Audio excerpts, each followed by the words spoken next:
अभी जो हमारे मुकेश खन्ना जी ने सीरियल में आशीर्वाद दिए, तब से आदत हो गई, अभी भी आशीर्वाद ही देते रहते सबको। हाँ, आयुष्मान भव पुत्र, हाँ आशीर्वाद देते रहते। हाँ, मुझे भी आशीर्वाद दे दिया। तो बुजुर्गों को पांव छूने से आशीर्वाद मिलता है, इसलिए प्रणाम करना।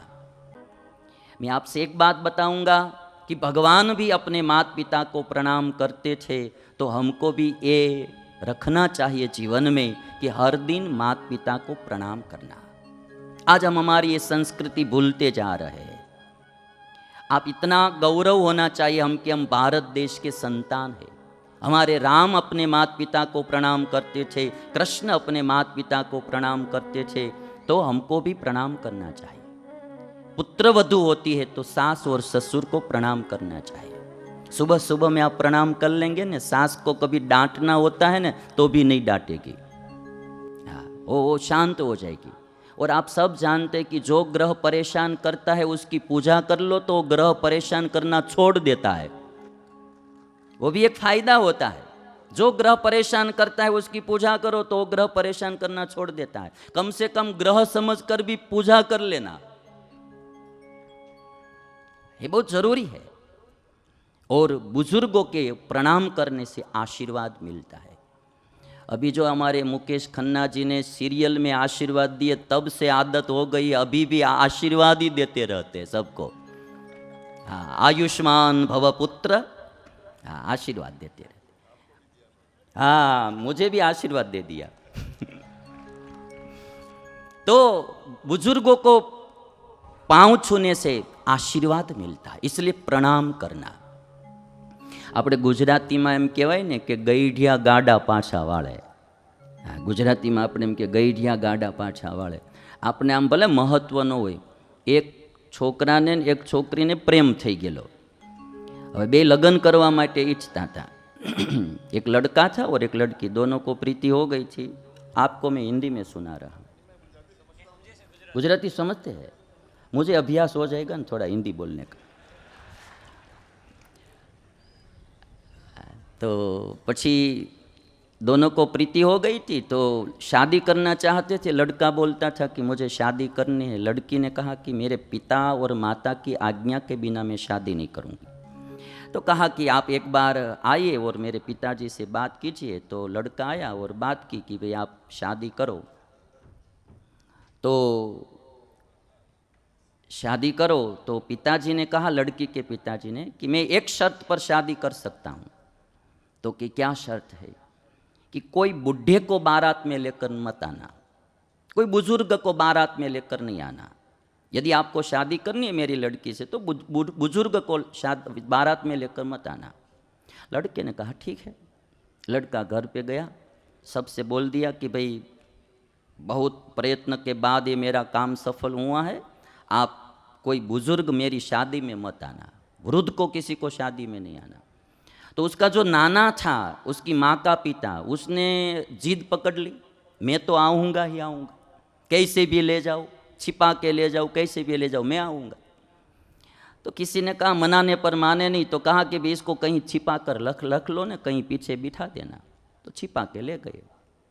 बारात गई और जब मंडप में आए दूल्हा, तो ससुर ने फिर से कहा कि अब एक शर्त पर कन्या मंडप में आएगी। कौन सी शर्त?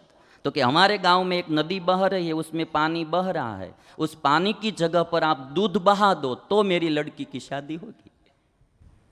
तो ये तो चिंता में पड़ गए, अब क्या करेंगे? तो सब ने सोचा कि भाई दूध तो कैसे बहाना। तो सब ने कहा चलो अब तो शादी नहीं होगी, वापस चलते हैं। तो सब वापस चले, जा रहे थे अपने गांव। किसी ने कहा कि वो नाना को छिपा कर रखा है, उसको तो बाहर निकालो, अब उसके प्राण क्यों ले रहे हो? तो उसको बाहर निकाला। नाना ने पूछा कि भाई क्या हुआ? तो कि भाई ऐसी शर्त रखी है, अब बारात तो वापस जाएगी। नाना ने कहा कि ऐसी कोई छोटी छोटी बातें में बारात क्या वापस जाती है? छोटी छोटी बातों में?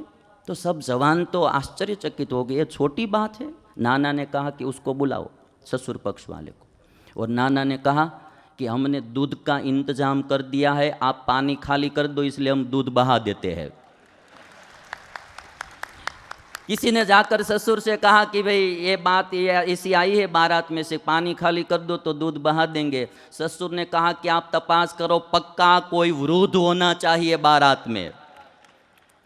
इसीलिए कहा जाता है कि गैढ़िया गाड़ा पाछा।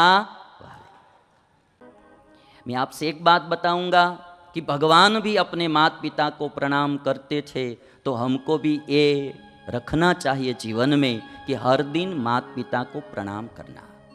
आज हम हमारी ये संस्कृति भूलते जा रहे हैं। आप इतना गौरव होना चाहिए हम कि हम भारत देश के संतान हैं।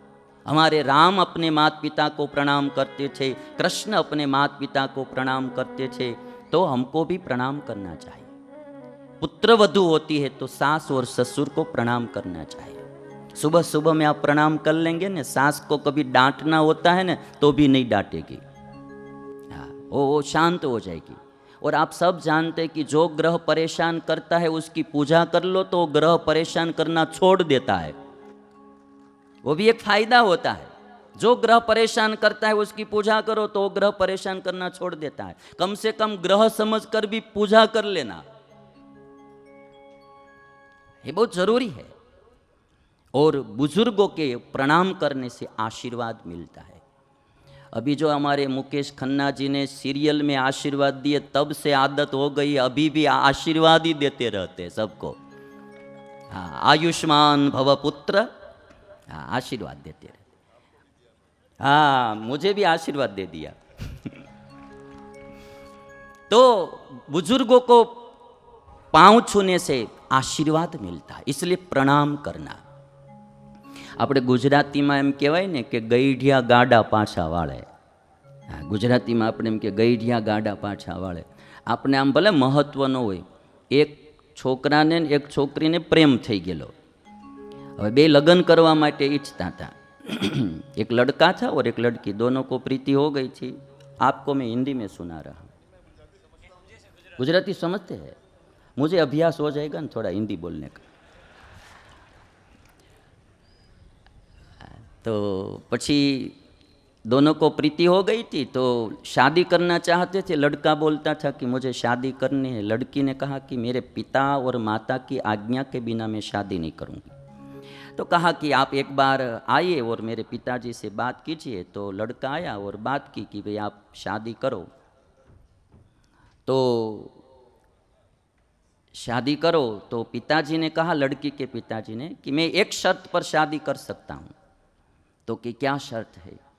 कि कोई बुढ़े को बारात में लेकर मत आना, कोई बुजुर्ग को बारात में लेकर नहीं आना। यदि आपको शादी करनी है मेरी लड़की से तो बुजुर्ग को बारात में लेकर मत आना। लड़के ने कहा ठीक है। लड़का घर पे गया, सबसे बोल दिया कि भाई बहुत प्रयत्न के बाद ये मेरा काम सफल हुआ है, आप कोई बुजुर्ग मेरी शादी में मत आना, वृद्ध को किसी को शादी में नहीं आना। तो उसका जो नाना था, उसकी माँ का पिता, उसने जिद पकड़ ली, मैं तो आऊँगा ही आऊँगा, कैसे भी ले जाओ, छिपा के ले जाओ, कैसे भी ले जाओ, मैं आऊँगा। तो किसी ने कहा, मनाने पर माने नहीं, तो कहा कि भी इसको कहीं छिपा कर रख लो ना, कहीं पीछे बिठा देना। तो छिपा के ले गए। बारात गई और जब मंडप में आए दूल्हा, तो ससुर ने फिर से कहा कि अब एक शर्त पर कन्या मंडप में आएगी। कौन सी शर्त? तो कि हमारे गांव में एक नदी बह रही है, उसमें पानी बह रहा है, उस पानी की जगह पर आप दूध बहा दो तो मेरी लड़की की शादी होगी। तो ये तो चिंता में पड़ गया, अब क्या करेंगे। तो सब ने सोचा कि भाई दूध तो कैसे बहाना। तो सब ने कहा चलो अब तो शादी नहीं होगी, वापस चलते हैं। तो सब वापस चले, जा रहे थे अपने गांव। किसी ने कहा कि वो नाना को छिपा कर रखा है, उसको तो बाहर निकालो, अब उसके प्राण क्यों ले रहे हो। तो उसको बाहर निकाला। नाना ने पूछा कि भाई क्या हुआ। तो कि भाई ऐसी शर्त रखी है, अब बारात तो वापस जाएगी। नाना ने कहा कि ऐसी कोई छोटी छोटी बातें में बारात क्या वापस जाती है? छोटी छोटी बातों में? तो सब जवान तो आश्चर्यचकित हो गए, छोटी बात है। नाना ने कहा कि उसको बुलाओ, ससुर पक्ष वाले को। और नाना ने कहा कि हमने दूध का इंतजाम कर दिया है, आप पानी खाली कर दो, इसलिए हम दूध बहा देते हैं। किसी ने जाकर ससुर से कहा कि भाई ये बात ये ऐसी आई है बारात में से, पानी खाली कर दो तो दूध बहा देंगे। ससुर ने कहा कि आप तपास करो, पक्का कोई वृद्ध होना चाहिए बारात में। इसीलिए कहा जाता है कि गैढ़िया गाड़ा पाछा